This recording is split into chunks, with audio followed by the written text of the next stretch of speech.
আপনি তো ব্যক্তিগতভাবে মানে সাংবাদিক হিসেবে যেহেতু অনেক বছর কাজ করছেন, তাকে নিশ্চয়ই ব্যক্তিগতভাবে দেখার সুযোগ হয়েছিল। তার আসলে কোন বিষয়টি আপনাকে সবসময় আকৃষ্ট করেছে, বা তার রাজনীতির কোন গুণাবলীটা আসলে সবার জন্যই বেশ আকর্ষণীয়? যে কোনো সব রাজনীতিকেরই যারা নেতৃত্ব দেন তাদের কোনো না কোনো বৈশিষ্ট্য নেতাকর্মী বা সাধারণ মানুষকে আকৃষ্ট করে। খালেদা জিয়ার ক্ষেত্রে বলবো যে তার বাক সংযম, তিনি যে বেশি কথা বলেন না, তিনি যে মানুষের প্রতি রূঢ় আচরণ করেন না, এবং ধরেন ক্ষুব্ধ হলেও সেটা নিজের ভেতরে রাখেন। এটি ক্ষমতায় থাকতেও দেখা গেছে। আমরা পার্লামেন্টে বিতর্কের সময় দেখেছি তিনি কি ভাষায় কথা বলেছেন। তিনি যখন বিরোধী দলে ছিলেন তখন সরকারের সমালোচনার জবাব দিয়েছেন, আবার যখন সরকারে ছিলেন বিরোধী দলের সমালোচনার জবাব দিয়েছেন। এর মধ্যে এক ধরনের বলবো যে খুবই সংযমী আচরণ এবং ভাষাভঙ্গিতে শালীনতা বোধ। আর নেতাকর্মীদের সঙ্গে তার যে সম্পর্ক সেটা আমরা বলতে পারবো না, কিন্তু বিভিন্ন সাংবাদিক দলের সমাবেশে, সাংবাদিক সম্মেলনে তার সাথে যে কবার দেখা হয়েছে সেটি কিন্তু খুবই বলবো যে প্রীতিকর।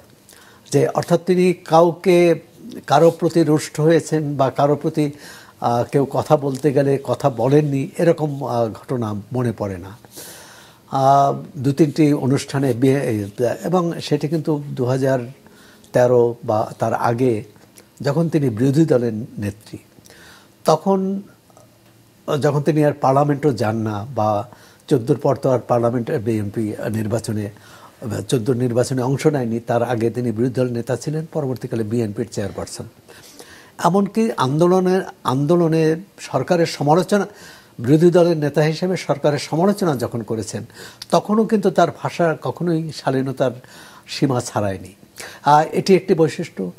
দ্বিতীয় হচ্ছে তিনি নেতাকর্মীদের উপর খুব ভরসা করছেন, যে আমি সব করেছি এটি কখনো দাবি করেননি। আমাদের সরকার এটা করেছে। আমাদের দেশে অনেক নেতাকর্মীর মধ্যে কিন্তু নেতা নেত্রীদের মধ্যে এরকম আছে যে আমিই সব করলাম। মানে দলের একটা যৌথ যে নেতৃত্ব বা দলের সবাইকে নিয়ে চলার যে মানসিকতা, এটা সবার মধ্যে থাকে না। তো আমার মনে হয়েছে যে খালেদা জিয়া যতদিন রাজনীতিতে সক্রিয় ছিলেন সেটি করেছেন।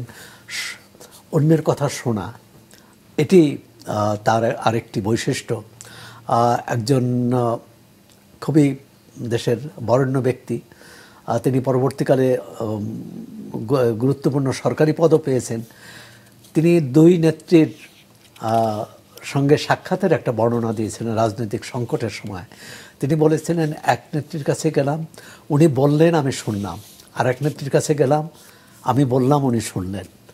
এই যে উনি শুনলেন, তিনি কিন্তু খালেদা জিয়া। তো সুতরাং এক ধরনের তার মধ্যে ধৈর্য, সহনশীলতা, সহিষ্ণুতা, এটি তার চরিত্রের অন্যতম বৈশিষ্ট্য। আরেকটি হচ্ছে যে কোনো সময় অনেক দল নেতাকে এগিয়ে নেয়। এটি বাংলাদেশের অনেক দল, বিশেষ করে আওয়ামী লীগের কথা যদি বলেন, আওয়ামী লীগের শীর্ষ নেতৃত্বের চেয়ে দলের সাংগঠনিক শক্তিকে অনেক বড় ভাবা হয়। কারণ বহু পুরানো দল, পাকিস্তান আমল থেকে 49 সাল থেকে। আর বিএনপির ক্ষেত্রে কিন্তু বিশেষ করে জিয়াউর রহমান সাহেব মারা যাওয়ার পর দলে একটা অস্থিতিশীল অবস্থা ছিল। দলের অনেক যে জ্যেষ্ঠ নেতারা এরশাদের সঙ্গে হাত মিলিয়েছিলেন, তখন তিনি সেই কঠিন সময়ে দলকে এগিয়ে নিয়ে গেছেন। অর্থাৎ বিএনপিকে, এখন যে বিএনপি দেখি সেটা কিন্তু তার হাতে গড়া, এবং তিনি বিএনপিকে এই অবস্থায় নিয়ে এসেছেন।